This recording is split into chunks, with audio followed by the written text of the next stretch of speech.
తెలంగాణలో కాంగ్రెస్ దే హవా 17 లోక్సభ స్థానాల్లో పరిహస్తానికే. సో ఏంటిది ఇక్కడ ఏ సర్వే ఇది? ABP C voter survey.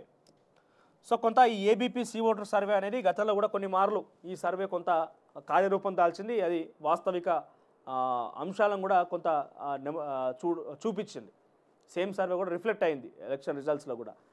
So ప్రస్తుతం ఏం చెప్తుందంటే ఈ సర్వే 17 లోక్సభ స్థానాల్లో 10 హస్తానికి వస్తాయట. 4 బీజేపీ అంటే ప్రస్తుతం స్థానాలు same as it is repeat అయ్యే అవకాశం ఉంటుంది. ఇక బీఆర్ఎస్ పార్టీకి 2 మాత్రమేనట.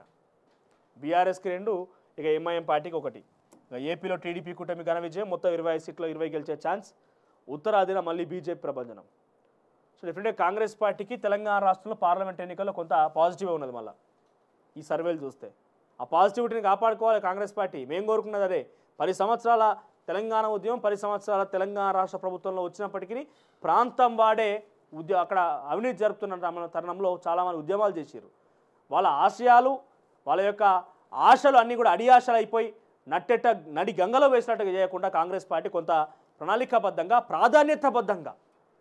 ప్రాధాన్యతాబద్ధంగా ముందుకు వెళ్తే మంచిగా ఉంటుంది. ఏదో చేస్తున్నామన్నట్టు చేసుకొని సెక్రటరియట్లో రివ్యూలు పెట్టి ఇలా దగ్గర మొత్తం మూడే పనులు కొనసాగుతున్నాయి. 3V. వి అంటే విచారణ, విజిలెన్స్, వివరణ. విచారణ చేయాలి, విజిలెన్స్ అధికారులను పంపించి విజిలెన్స్ అధికారులతో పంపించాలి, వివరణ తీసుకోవాలి. గిదే సాగుతుంది 3V. వి ఈ 3 వీలు. ఒకటేమో విజిలెన్స్, ఇంకోటేమో విచారణ, ఇంకోటి వివరణ. విజిలెన్స్ అధికారులను పంపించాలి, విచారణ చేయాలి, వివరణ ఇవ్వాలి.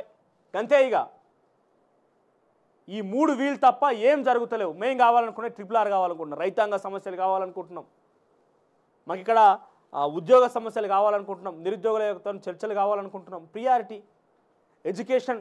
విద్యాశాఖ మంత్రి ఏర్పాటు చేసి ఎడ్యుకేషన్ ఇంకేమైనా వెసులుబాటు కల్పించాలన్నా, ఇన్ఫ్రాస్ట్రక్చర్ డెవలప్ చేయాలా, ప్రభుత్వ బడుల్లో ఏం సమస్యలు ఉన్నాయి, వచ్చే విద్యా సంవత్సరానికి ఎటువంటి అంశాలను తెర మీద తీసుకురావాలి, అవి కోరుకుంటున్నాం. ఈ విచారణ చేయుర్రి, కానీ ఇదే ప్రామాణికం కాదు కదా. వీళ్ళు కాళేశ్వరం ప్రాజెక్టు, మేడిగడ్డ బ్యారేజ్ మీద పెట్టినటువంటి శ్రద్ధలో కనీసం పావు వంతు సమయమైనా రాష్ట్ర ప్రభుత్వం కనుక రైతుల మీద పెట్టి ఉంటే ఈరోజు రైతులకు సాగునీళ్ళు వచ్చేది, లేకపోతే కనీసం వాళ్ళు ఒక ధైర్యమైన ఉండేది. కానీ ఏం కనబడతలే.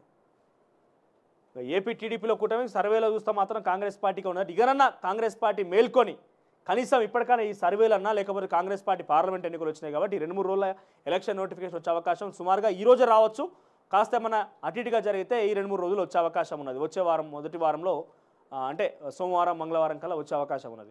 సో దానికి లోపే మీరు వెంటనే ఈ పనులు చేపట్టి రైతాంగ సమస్యల్ని, నిరుద్యోగ సమస్యల్ని విద్యాశాఖ మంత్రిగా, లేకుంటే విద్యాశాఖ స్పెషల్ ఇక్కడ ఏం చేస్తారు, విద్యాశాఖలో వచ్చే విద్యా సంవత్సరానికి ఎటువంటి వెసులుబాటు కల్పించబోతున్నారు, ఇన్ఫ్రాస్ట్రక్చర్ ఎట్లా డెవలప్ చేయబోతున్నారు, ప్రభుత్వ బలను ఏ రకంగా అభివృద్ధి పరచబోతున్నారు, ఆ అంశాన్ని కనుక తెర తీసుకుంటే ప్రాధాన్యత పద్ధతిలో డెఫినెట్గా కాంగ్రెస్ పార్టీ మీరు ఒక సక్సెస్ అయినట్టే.